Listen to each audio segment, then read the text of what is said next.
My loving greetings, Vanakkam, Namaste, Prem Namaskar to one and all of you. It is indeed a very pleasant duty that has devolved upon me once again to interact with you on a very important and relevant topic, the journey of the soul. So we are now going to take you through episode 2 of the journey of the soul. But however, there are certain questions were raised from the episode 1, and I want to respond to those questions before I could proceed with episode 2. The first question is, where is the soul going? The journey of the soul, where is the soul going? It had been clarified in episode 1. However, I want to give more clarity about it. We are all spiritual beings, and we come in this body and into this world. So birth is the entry into this body. We live a life, and death is the exit from the body. The soul enters the body, it experiences life, and leaves the body at death. So that is the journey. But then the soul comes back again into this world in another body through birth, experiences life, and leaves the body again at death. So the cycle goes on and on. That is how the soul is going. But the soul is coming again and again into this world because of the negative karma that is attached to the soul. So the soul has to liberate itself from the negative karma. Therefore, while it is in this body and soul, it has to gravitate to a state of absolute pureness. Through this process of purification and purgation, the soul will reach Parisuttam, absolute pureness, and then becomes liberated through the grace of the Supreme Lord. And when it is liberated, then the soul moves on to be in oneness and synergy with the divine, experiencing eternal peace and immortal bliss. So that is how the soul is going. So we are all spiritual beings come into this world for a human experience. The next question is, how do I realize that I am a soul? Realization comes with empowerment. When you actually realize that a corpse or the dead body of a person is completely lifeless, is silent and still, but that body is complete. It has the brain, it has the heart, it has all the body parts, except that there is no life in it. So what is it that enlivens that body? It is the real self, the Atman, the soul. And when we realize that, then we realize we are the self, the soul, or the Atman. What is the purpose of this birth? This also has been explained. The purpose for which we take on a human body and come into this world is to purify and purge the soul. The soul is tainted as a result of the karma, the negative karma that is carrying. And the negative karma has tainted the soul. And the negative karma has been acquired as a result of anavam, the ego and egocentric desires, mayam, the impact of the world on the soul, and karmam, the impact of the actions of the soul. So all the negative impacts created the negative karma which the soul is attached to, and therefore the soul cannot commune with God. That is an impediment, a blockage that is preventing a communion with God. And therefore the soul cannot get liberated from the cycle of birth and death. It has to move to a pure space for liberation. And only upon liberation through the grace of God, the soul will be freed from the cycle of birth and death and remain eternally in oneness and synergy with God, experiencing peace and bliss. So we will now move on to our episode 2. People of different faiths proclaim that their faith is universal. While declaring this, a man cries down the faith of another. The selfish egoism of man cannot tolerate the better. That is why we see so many opposite camps in the world, opposite camps in religions. Religions have shed so much of human blood and have so much disturbed the peace of humanity. People are tired and have lost confidence. The pearls of life have lost the strings of the spirit. Man has lost God consciousness and lives in body consciousness. That is why he cannot find the peace embedded in his heart. Man must strive to live in the truth. He must obey a higher power and submit to the guidance of this higher power. There is a power indeed that opens the eye of the ignorant soul and leads it from darkness to light, from sin to virtue, and from humanity to divinity. It is the divine power.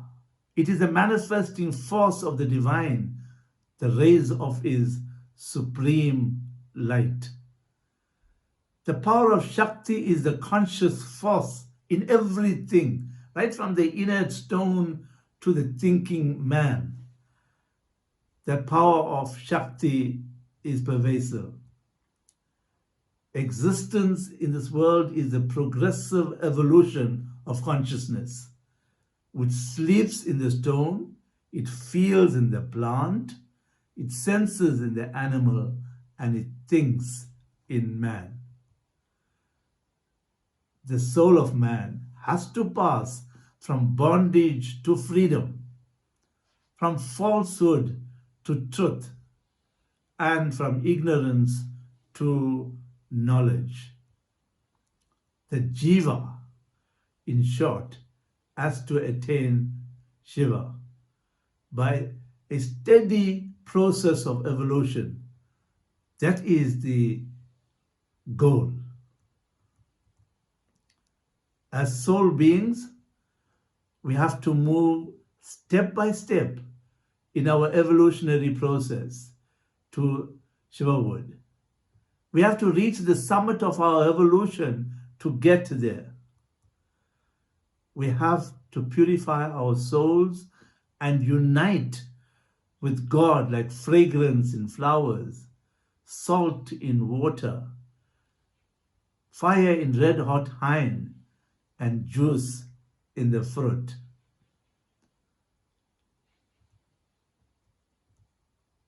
We have to use our body, our mind, and our earthly enjoyments as a process of purification and purgation of life through life's experiences.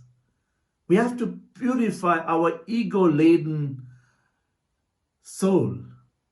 And like a gentle mother, we have to take the soul from separative ego to cosmic consciousness.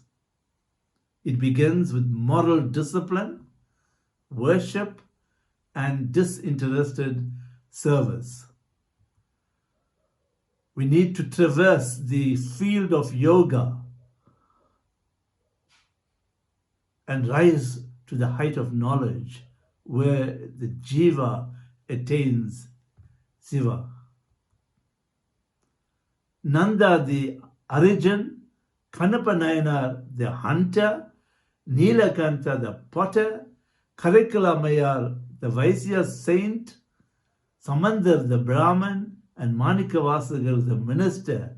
Through all these souls coming from different backgrounds runs the stream of divine bliss. The divine is the supreme master of the universe, is Shakti, is its driving force in this world. He is like the sun and his Shakti is like the rays. He is inseparable from his Shakti. All beings are like bubbles illumined by his luminous energy. Souls are ignorant, feeble, helpless, obscure, and bound by lust, desire, and egoism. They have to pass through a succession of birth, life experience, and death before they can be pure enough for the dawn of divine grace from the Supreme Lord. So this crucial process is done by not the individual will, but by the divine will, which is Shakti. God is one with the soul. Like life in the body, salt in the brine, light in the sight, and fragrance in the flowers. Past actions fructify in the present, and the present actions form seeds for the future birth. On account of the bondage that the soul is experiencing, it cannot communion with the Supreme Divine. For instance, on a hot day, a sunny day, you can stand outside, you will be able to see the sun and experience the sunlight. But on another day, when it is cloudy, perhaps raining, you will neither be able to see the sun or experience the light. The dark clouds across the sky obscure the sun and the light. Likewise, we create within us the darkness by the cloudiness of all our negative emotions like anger, hatred, envy, jealousy, lust, greed, and all other emotions. These obscure our vision of the beautiful effulgence that is embedded in our hearts. The divine grace gives the dirty soul a body, a mind to be conscious of the body, a world for the enjoyment, and makes it experience the results of the good and the bad karmas in this world. The divine grace throws it repeatedly into the furnace of material existence. This worldly life, mundane life, is like the furnace that the soul is thrown into to clear the dross and to purify and purge our lives so that we can shine bright, beautiful, and brilliant. The divine will sets on the wheel of karma and drives the cosmic mechanism. It is only by the grace of the Supreme Lord that the soul can find liberation from the wheel of karma and rebirths. The soul identifies itself with the body and the impure mind and suffers bondage. the soul detaching itself from the body and the mind and finding its identity with the Supreme Lord through His grace, becomes free. Mental purification is vital for the progress towards liberation. Prayer, meditation, chanting, company of saints, gifts to the poor are all means of mental and vital purification of the soul. So while we are in this body and in this world, let us realize that we are on a journey and we need to move to a space where we reach the goal of life.